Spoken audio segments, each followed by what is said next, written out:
Hello, everyone. Suddenly, this old topic from many years ago, blood replacement rejuvenation, has started heating up rapidly, even linking to the case of Yu Meng Long and a bunch of celebrities. Is this truly a research topic grounded in scientific rationale? Or is it some kind of folk rumor-fueled occult conspiracy theory? Does a massive underground blood industry really exist? Or is it merely exaggerated marketing tactics akin to those peddled by medical beauty figures like Yuan Hong? Many are even questioning whether it ties into Xi Jinping's boastful claim of living to 150 and the CCP's secretive 981 project. Today, we will systematically trace the origins and developments of this topic to discern exactly what this blood replacement rejuvenation narrative is all about. Today is November 15th Eastern Time. I am Tang Jingyuan. Welcome to subscribe to our channel so you won't miss joining us in unearthing the truths behind the news and witnessing the opportunities of this century's great transformation. Following Yu Menglong's bizarre death, online public opinion continues to ferment, with numerous netizens unearthing suspicions surrounding the sudden deaths of several young mainland entertainers in recent years, even implicating occult sacrifices and organ harvesting. Now, netizens' online digging efforts have advanced to various celebrities, as they've uncovered eerie rejuvenation phenomena among multiple Hong Kong and mainland stars. Footage from their earlier years shows them looking aged and frail, bedridden, and even reliant on wheelchairs. Yet in recent years, they've suddenly become spry and vigorous, with ruddy complexions, effortlessly hiking and traveling. Moreover, influencers in the medical beauty sector, such as Yuan Hong, have repeatedly posted videos online using themselves as samples to promote their company's blood replacement rejuvenation services. According to Yuan Hong's claims, her company has specifically acquired a blood products pharmaceutical factory, boasting a vast blood bank. Her team can extract youth functional proteins and small extracellular vesicles found only in the blood of 17 to 21-year-old boys, enabling users to maintain a youthful state. These substances are present in extremely low concentrations in the blood, thus requiring extraction from numerous individuals to supply one person at exorbitant costs. Yuan Hong claims she undergoes blood replacement monthly at fees ranging from 1.5 million to 20 million, and thus her company only serves the wealthy elite. Does Yuan Hong truly possess the capability to operate such a chilling industrial chain? Or is this merely a fraudulent online marketing ploy? In fact, the notion of blood replacement for rejuvenation is no novelty. In the West, it dates back to at least the 16th century, with the most emblematic example being the legend of Bloody Mary, referring to Elizabeth Bathory, the Hungarian countess born in the 16th century. The first offender documented in authentic legal proceedings for her crimes of slaughtering hundreds of young girls and employing their blood in rituals to preserve eternal youth. In the 1960s of the last century, scientists discovered that replacing the blood of aged mice with that of young ones indeed induced functional rejuvenation in the older mice, along with lifespan extension. Research in this area has persisted uninterrupted since, with numerous related papers verifiable even today, all stemming from rigorous experimental studies. The 2005 Stanford University mouse experiment stands as the most representative, revealing temporary improvements in aged mice sharing blood with young ones. Why can blood from young individuals combat aging? A straightforward answer is that young blood likely contains substances acting as anti-aging factors. As to whether this is one substance or several, and precisely which ones, studies by various scientists over the years have yielded inconsistent conclusions, fueling substantial debate. Most pertinent to our discussion today is a study led last year by Zhang Qinyu, Qin Shi, and colleagues at Nanjing University, published in Nature Aging, announcing a major breakthrough. Small extracellular vesicles, SEVs, from young mouse blood demonstrated remarkable capacity to extend lifespan, restore systemic physiological functions, and reverse age-related degenerative changes in aged mice. In this study, researchers injected SEVs from young mice into 20-month-old male mice weekly, resulting in a median lifespan extension to 1,031 days, 22.7% longer than the typical 840-day average for male mice. The longest-lived mouse survived 1,266 days, equivalent to a human reaching 120 to 130 years. The extracellular vesicles, SEVs, referenced here are precisely the so-called microvesicles that Yuan Hong raves about. They are nanoscale microparticles, under 200 nanometers, in the blood.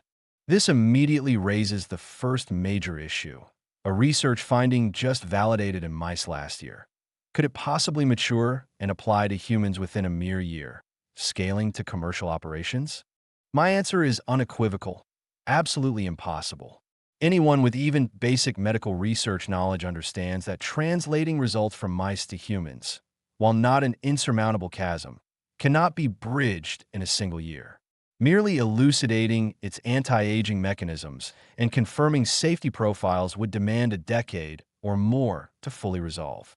Moreover, historical data indicate that only about 8% of successful mouse experiments successfully translate to humans. The risks involved are self-evident upon reflection. Even conceding a remote possibility that Nanjing University achieved a technological leapfrog this time, such an innovation would first be covertly tested on select human subjects, undergoing exhaustive safety assessments. Only upon ironclad confirmation of viability would it become an exclusive elixir for the red elite or a tool to curry favor with key international figures. It is inconceivable that a rural beauty salon operator turned influencer would gain access. The second issue pertains to Yuan Hong's advertisements claiming their blood replacement rejuvenation employs microvesicles exclusive to 17 to 21-year-old young males. This assertion is patently absurd. Extracellular vesicles, SEVs, actually exist in the blood and bodily fluids of all ages and genders, as in animals. They are tiny vesicles secreted by cells, carrying signaling molecules like proteins, lipids, and mRNAs. They are not proprietary to any specific age or gender. Merely, SEVs exhibit higher activity in young individuals, with markedly diminished activity in the elderly. The third, and most pressing, concern for many is whether blood replacement rejuvenation technology has truly matured for human application. I can only state that, from the Stanford mouse experiments 2 decades ago to the present, I have found no research papers documenting successful human trials or real-world evidence of efficacy. Several fundamental conclusions merit emphasis. 1. To date, no reliable human data substantiates that so-called blood replacement therapy can delay aging or achieve true rejuvenation, enabling women to remain eternally youthful. In 2023, Silicon Valley investor Brian Johnson personally experimented, conducting a 3-generation plasma exchange with his 17-year-old son and 70-year-old father, which garnered significant attention. Yet after 3 months, all physiological monitoring metrics showed no discernible benefits from the exchange. Johnson was compelled to terminate the plasma replacement regimen, marking blood replacement rejuvenation's resounding failure. 2. Plasma from young donors or enriched SEV can enhance certain tissue functions and extend select lifespan metrics under experimental conditions, but this merely validates effects in controlled mouse models, not equivalent to human rejuvenation. 3. In the human domain, no high-quality, large-scale randomized controlled clinical trials worldwide have confirmed that young SEVs or young plasma can safely and effectively induce rejuvenation in humans. In early stages, isolated cases have employed young plasma to treat Alzheimer's disease, senile dementia, primarily to assess short-term safety or tolerability. To date, no robust evidence of therapeutic efficacy has emerged. Many viewers may be pondering, since blood replacement therapy theoretically curbs human aging mechanisms and mouse experiments yield results, human application should merely be a matter of time, perhaps even achievable via a regime like China's, with its purported technological shortcuts? This is indeed a compelling question. First, we must affirm that, theoretically, SEVs serve as natural intercellular signaling carriers. With advancing technology, Engineered or purified SEVs are viewed as promising platforms for drug delivery or cellular modulation. Furthermore, precisely isolating SEVs' beneficial components, directionally amplifying them, formulating safe pharmaceuticals, and delivering them into the body to delay aging constitutes a viable research trajectory.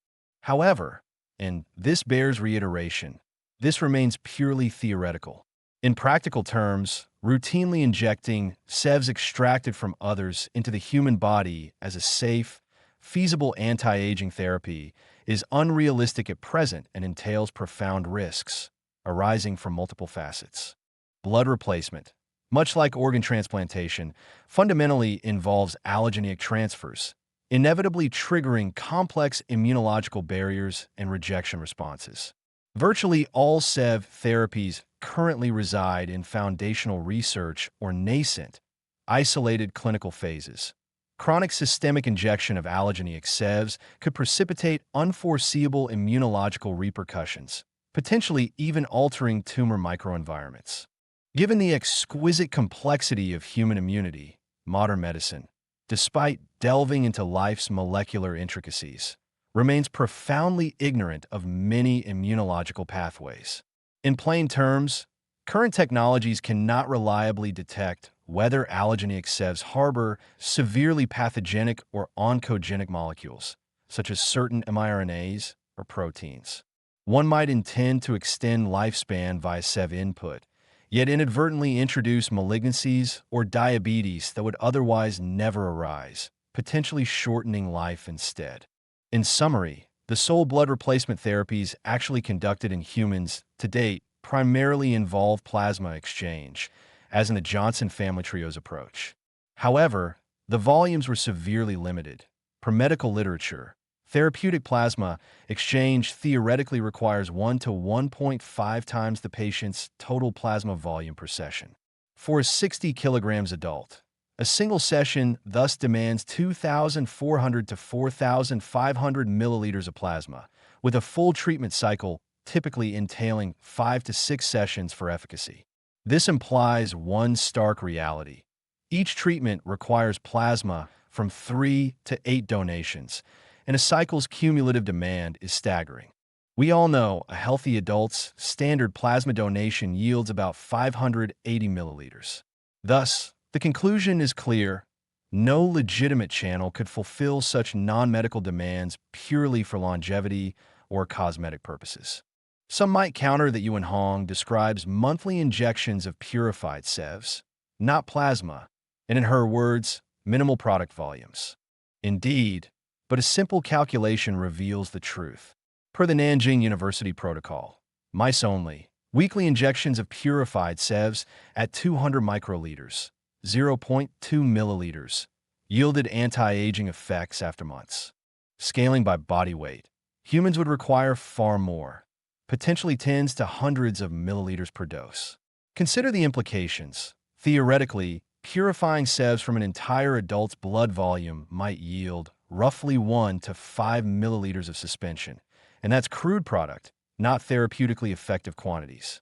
Thus, procuring tens or hundreds of milliliters of purified SEVs entails unimaginable costs and blood sourcing challenges. At this juncture in our discussion, we can draw a preliminary conclusion.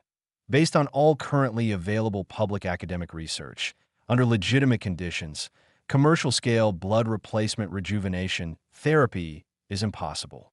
Of course, under CCP rule, China is a superpower of exceptional prowess. Phenomena inconceivable in normal nations may well materialize there, as with instantaneous organ swaps or organs displayed like supermarket wares for selection. Miracles unattainable elsewhere, but grim, well-documented realities in China. Thus could blood replacement rejuvenation, this miracle otherwise unattainable, have been realized via a regime amassing vast donor stockpiles, achieving a shortcut? If organs abound in surplus, why not blood, which is essentially a specialized organ? In this malevolent system, for the red elite, feasting on flesh renders blood drinking scarcely unimaginable. Naturally, on this point, we must resort to logical inference. We possess no concrete evidence as yet. Accordingly, all our foregoing analysis rests solely on known, public information for comparative scrutiny. This constitutes a critical premise for today's program.